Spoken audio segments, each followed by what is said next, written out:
जब हम अपने घर को क्लीन रखने की बात करते हैं तो ज़रूरी नहीं घर में पूरा दिन लगे रहें या फिर 1 या 2 दिन सिर्फ हम घर की क्लीनिंग के लिए ही अलॉट कर लें। आपको रियलिटी बताऊं तो ये कंटिन्यू प्रोसेस है जो हमारी छोटी छोटी हैबिट से बनता है। हर रोज़ हम दिन भर अगर एक्टिव रहते हैं या चलते फिरते कुछ काम के जो स्टेप्स निपटा दे रहे हैं तो घर की जो नीट एंड क्लीन हमारा जो घर है वो हमेशा रहेगा। और उसको नीट एंड क्लीन रखना इतना मुश्किल नहीं है। आए दिन बहुत सारे लोगों की यही शिकायत होती है कि अपने घर को हम साफ़ सुथरा नहीं रख पा रहे हैं, टाइम पर उसकी क्लीनिंग नहीं कर पा रहे हैं। और वैसे भी आपको ये बात समझनी चाहिए कि आपका जो घर है वो घर है, कोई होटल रूम नहीं है। उसमें बच्चे भी हैं, उनको शैतानियाँ भी करनी है, उनका टाइम भी चाहिए, वो खेलेंगे कूदेंगे, सामान को थोड़ा सा मैनेज कर देंगे, आपके घर को थोड़ा क्लिटर तो कर ही देंगे। लेकिन फिर हम कुछ ना कुछ आदतें अडॉप्ट तो करनी ही चाहिए। अगर हम कुछ ऐसी हैबिट अडॉप्ट कर लें घर को साफ़ सुथरा रखने की कि हमारा जो घर है वो हम टाइम पर चलते फिरते उनको थोड़ी थोड़ी सी टिप्स एंड ट्रिक्स के साथ निपटाते चलें, तो ये जो हमारे घर को क्लीन एंड नीट रखने की जो बात है ना, वो कुछ सेकंड में ही हम देखेंगे कि हम कुछ सेकंड में ही उन कामों को निपटा लेंगे। और जो है ना, हमें हफ्ते में या वीक में क्लीनिंग करने की ज़रूरत ही नहीं पड़ेगी। घर गंदा है और घर क्लिटर है, इस चीज़ में फ़र्क होता है। अगर आपने अपनी चीज़ों को सही जगह रखा है और टाइम पर आपको अपनी चीज़ें मिल रही हैं, सो दैट्स मीन्स आपका घर ऑर्गेनाइज है। लेकिन आपका घर गंदा है, क्लीन नहीं है, सामान पर डस्ट है, धूल जमा हो रही है, मीन्स आपके घर को देखभाल और साफ़ सफाई और डस्टिंग की ज़रूरत है। कुछ हैबिट अडॉप्ट कर लो, सेकंड में हो जाती हैं, या फिर 1 या 2 मिनट के ऊपर का टाइम नहीं लगेगा आपको इन हैबिट्स के साथ। सो आज मैं आपसे कुछ ऐसी ही छोटी छोटी टिप्स के बारे में बात करने वाली हूँ। अच्छा जी, तो सबसे पहले बात करते हैं बाथरूम की। यहाँ पे हाइजीन को कैसे मेंटेन किया जाए या कैसे मेंटेन करें, नीट और क्लीन रखें अपने बाथरूम को। घर के सभी जन को आदत होनी चाहिए कि नहाने के बाद बाथरूम के फ्लोर को वाइप कर दें और एक्स्ट्रा पानी को वाइप आउट कर दें।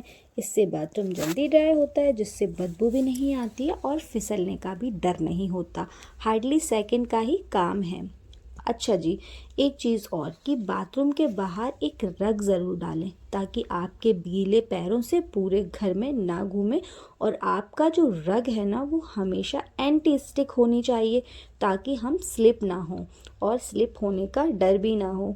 थोड़े से एक्स्ट्रा पैसे लगते हैं, लेकिन आप एंटी स्टिक रग ही खरीदें जो आपका लॉन्ग टर्म भी चलता है, देखने में भी अच्छा लगता है, और उसमें हमारे जो बच्चे हैं ना, या हम बड़े ही ले लो, उनको स्लिप होने का भी डर नहीं होता है। क्योंकि पानी के पास जो चीज़ें होती हैं ना, वॉशरूम के बाहर डालेंगे तो जाहिर सी बात है पानी तो आएगा ही, तो वहाँ आप इस तरीके का रग यूज़ कर सकते हैं, तो ज़मीन में एकदम चिपक जाता है।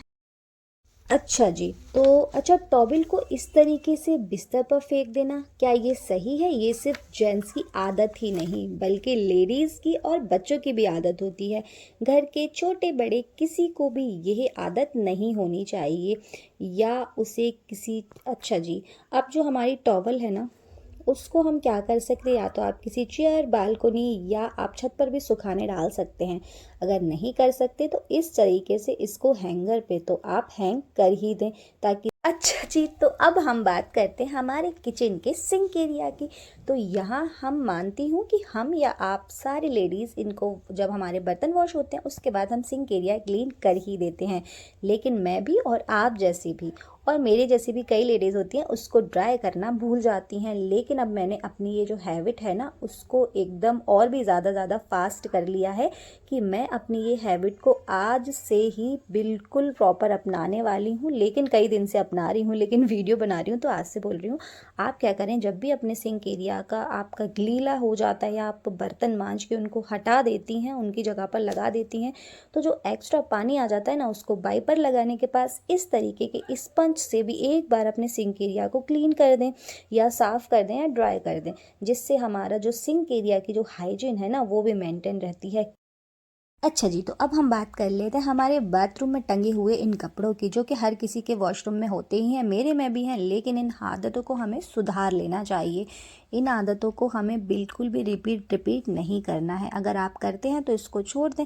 बाथरूम में टंगे हुए कपड़ों को या तो उनकी जगह पर रखें या फिर एक ऐसा ऑर्गेनाइज़र परचेज़ करें जिसमें आप गंदे कपड़ों को इस तरीके से रख सकती हैं।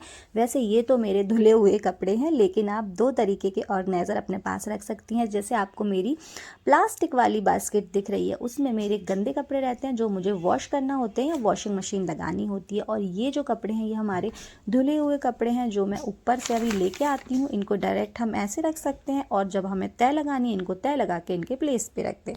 अच्छा, अब मैं बात कर लेती हूँ हमारे अगेन किचन की एक टिप्स एंड हैक के बारे में। हमारे जो छोटे छोटे से बर्तन होते हैं ना, वो हमारे किचन में जो है ना कम स्पेस लेते हैं, हमारे किचन को नीट एंड क्लीन दिखाते हैं। और जो इस तरीके के बर्तन होते हैं ना, पतीले जिनमें हम खाना बनाते हैं, इनको हमें यूज़ तो करना होता है, लेकिन हम क्या कर सकते हैं, जब हमारा खाना कम बचा हुआ है, सब्ज़ी कम है या चावल कम है, तो हम इनको छोटे बाउल में ट्रांसफ़र करके रख दें, जिससे हमारा जो किचन का स्पेस है वो भी बचेगा, किचन क्लिटर फ्री लगेगा, देखने में भी अच्छा लगेगा, और हमारा जो है ना काम भी आसान हो जाएगा, क्योंकि हम बड़े बर्तनों को एक बार में धो के रख देंगे और जो छोटे बर्तन होते हैं वो धोने में आसान होते हैं, जिनको हम खाना फिनिश करने के बाद आराम से वॉश कर सकते हैं। अच्छा जी, तो अब मैं आपको किचन का एक और हैक या टिप्स बताती हूँ। जब हमारी जो सर्दियाँ चल रही हैं या गर्मियाँ कह लें या कभी भी, लेकिन सर्दियाँ हैं उनमें हरी सब्जियों का यूज़ ज़्यादा होता है। तो जब हम उसमें एक होती है मेथी, जिसको काटना भी बहुत मुश्किल होता है, तो आप क्या कर सकते हैं, जब मेथी को काटें तो उसको वॉश करके रख लें। जब आपने बनानी है तभी आपने उसको सेम टाइम कट करना है। कट करने के लिए आप कैसे कर सकते हैं, जैसे आपने देखा मैंने बीच में से इसको 2 किया। आप दोनों को इस तरीके से एक के ऊपर एक रखते हुए अच्छे से टाइटली होल्ड कर लेना है, बहुत टाइट होल्ड करना है जितनी आपके हाथों में ताकत है। एंड फिर एक शार्प सा नाइफ ले लें, उससे बारीक बारीक पोर्शन को कट करना है, जैसे आपको दिख रहा है, क्योंकि मेथी जो है ना जितनी बारीक कटती है उतनी अच्छी देखने में और बनने में भी, टेस्ट भी अच्छा होता है। तो आप मेथी को इस तरीके से कट कर सकते हैं। और जो हैक जो टिप्स है ना, वो ये है कि मेथी को पहले से कट करके बिल्कुल ना रखें, क्योंकि मेथी पहले से अगर आपने कट करके रख दी तो मेथी बिल्कुल कड़वी हो जाएगी। तो आपने मेथी को सेम टाइम कट करना है, बनाना है और अच्छे से ताज़ा ताज़ा इंजॉय करना है। वैसे मैं तो फ्रोज़न फ्रूट के बिल्कुल ख़िलाफ़ नहीं हूँ, क्योंकि मैं भी जो फूड होते हैं उनको फ्रोज़न करके रखती हूँ और यूज़ करती हूँ, लेकिन कुछ चीज़ें ऐसी होती हैं जिनको हमें एकदम बनाना होता है, जिनको हम रख नहीं सकते हैं। तो आई होप कि आपको ये छोटा सा video tips and tricks and hacks पसंद आए होंगे, तो इन्जॉय किया है। अगर वीडियो तो प्लीज़ जल्दी से वीडियो को लाइक कर दें, चैनल पर नए हैं तो चैनल कर दें सब्सक्राइब। फिर मिलेंगे अच्छे से छोटे छोटे टिप्स एंड हैक के साथ। अल्लाह हाफिज़, लॉट्स ऑफ लव फ्रॉम